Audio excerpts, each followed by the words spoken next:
Hola mga kayo-presya! Samahan niyo ako sa kusina kasi katulad ng luto ko, minsan matamis, minsan mapait, pero laging may kwento. Okay! Ngayong araw sa kusina ko, hinati ko ang talong. Ang kalahati, ginawa kong ensalada at ang kalahati naman, torta na may longganisa at itlog. Nag-ihaw din ako ng hito, partner ng ensalada. Parang sa buhay, minsan kailangan ng partner para kumpleto ang saya. Oh yeah! At syempre, hindi pwedeng mawala ang pork chop na may special homemade sauce. Inhalay ko ito para sa mga mahal ko. Bawat hinalo kong sangkap, may halong pagmamahal at konting kilig. Kasi gusto kong maramdaman nila na special sila. Wow! Talong.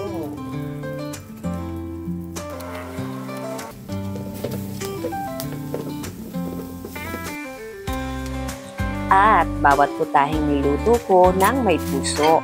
Kasi gusto kong ramdam mo kahit sa pagkain lang espesyal ka. So nice. At ito na po ang ensalada. Ito po yung tanghalian namin.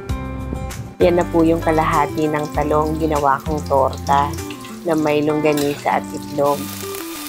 At isa po yan sa ipadadala kong pagmamahal. Wow!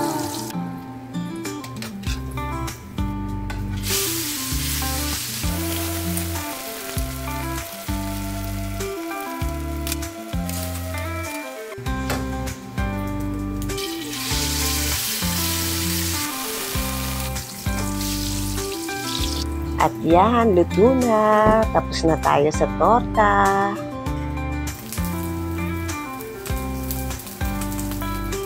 Siyempre, may sisling balot with bacalao pa para sa request.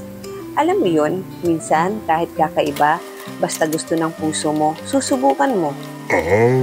Sa huli, bawat tokneneng, longganisa, adobo flakes at atsara, hindi lang pagkain. Kwento ito ng pagmamahal at effort.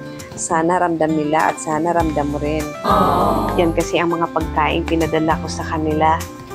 Kaya yan ang kwento ng pagluto ko para sa kanila. At tapos na po. I'm done. Salamat sa pagsama sa akin dito sa You Precious Nature. Katulad ng ulam na niluto natin. Minsan, kailangan ng tamang timpla at pasensya. Ganon din sa buhay. Huwag kalimutang mag-subscribe para sa mas maraming kwento at lutong may puso. Salamat po. Hanggang sa muli. God bless.